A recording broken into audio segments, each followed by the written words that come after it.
For thousands of years, people believed the earth was flat. They didn't just believe it, they saw it with their own eyes. They lived on it. They traveled across it. They navigated by the stars and the sun, all without a globe, without satellites, without space agencies. They knew the world as a flat, unmoving plane beneath their feet. But somewhere along the way, that truth was replaced with a new story. A spinning ball, flying through space at impossible speeds. We were told this was science. We were told this was fact. And today, most people accept it without question, without ever stopping to check if the world they were taught matches the world they actually see.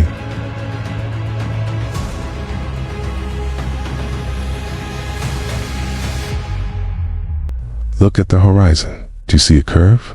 From the beach, from the tallest skyscraper, even from the window of an airplane at 40,000 feet, it stretches out, perfectly flat, in every direction. And no matter how high you go, the horizon always rises to your eye level. On a globe, this should never happen. If Earth were a ball, the horizon would stay down below you as you rise, like looking down from the top of a basketball. But that's not what we see.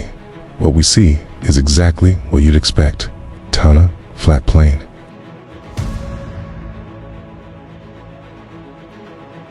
Water tells the truth. Every lake, every ocean, every river, perfectly level surfaces when at rest. Pour water into a glass. It doesn't form a curve. It finds a flat, horizontal surface. Globe believers say billions of tons of ocean water somehow bend perfectly around a spinning ball, held there by gravity. But we've never seen a single real-world demonstration of water naturally curving around anything without a container.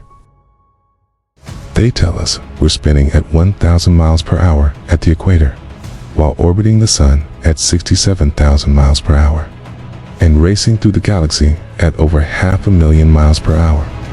And yet, we feel nothing. If you were standing on a train going just 60 miles per hour, you'd feel motion when it turns. You'd see the scenery rushing past. But on Earth, the clouds drift lazily, the trees stand tall, and the stars above us move in perfect circles. We see movement in the sky, not under our feet. If Earth was a globe 25,000 miles, round, distant objects would disappear from the bottom up, hidden by the curve, after just a few miles. But again and again, we only see far further than we're told is possible, using cameras and telescopes. People have filmed mountains, city skylines, and even lighthouses from dozens, sometimes hundreds of miles away. If the globe math is correct, these landmarks should be completely hidden beyond the curve, but they're still there, hidden only by haze, not by a ball's curvature. Antarctica.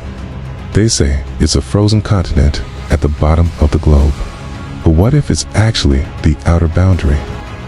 A massive wall of ice, thousands of miles long, surrounding the flat Earth world and holding the oceans in place. Why, under the Antarctic Treaty, is no one allowed to freely explore beyond certain limits? Why are all independent expeditions restricted, monitored, or outright denied? What's out there that they don't want us to see?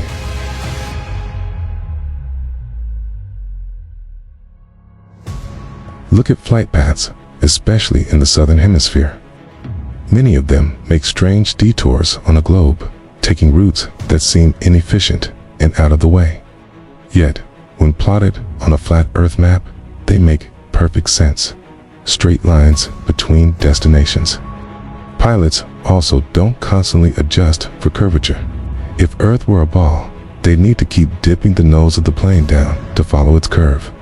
But flight instruments are built for a level plane, because that is exactly what they fly over. NASA says they have photographs of Earth from space, but most of these are admitted composites, stitched together from strips of data, not single snapshots. The famous blue marble from 1972, NASA admits it was an artist's creation, If we've had thousands of satellites in space for decades, why are there so few actual photos of the whole Earth? Why do we see repeating cloud patterns and inconsistent colors in their images? Why fake something if you can simply take a real photo?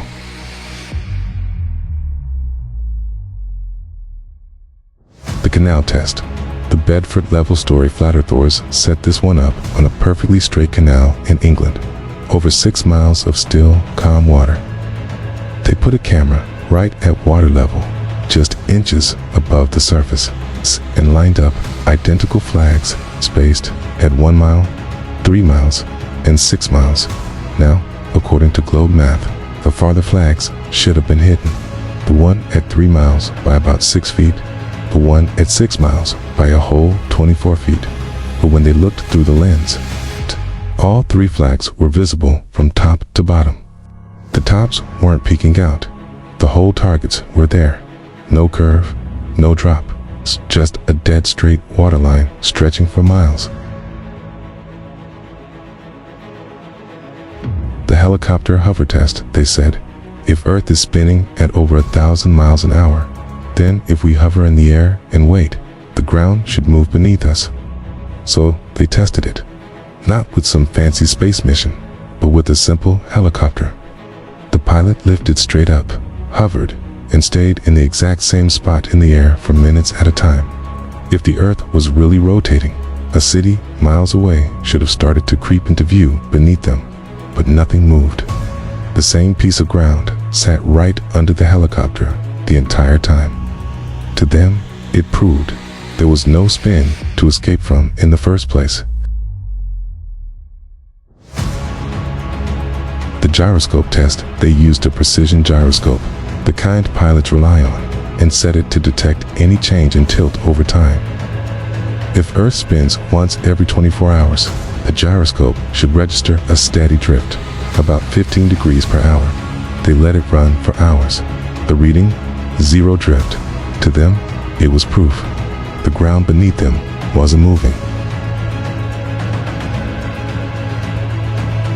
So do you think that the Earth flaters are correct? So what do you think? Are we living in lies of NASA and other bodies? Write your thought in the comment section. Please like and subscribe.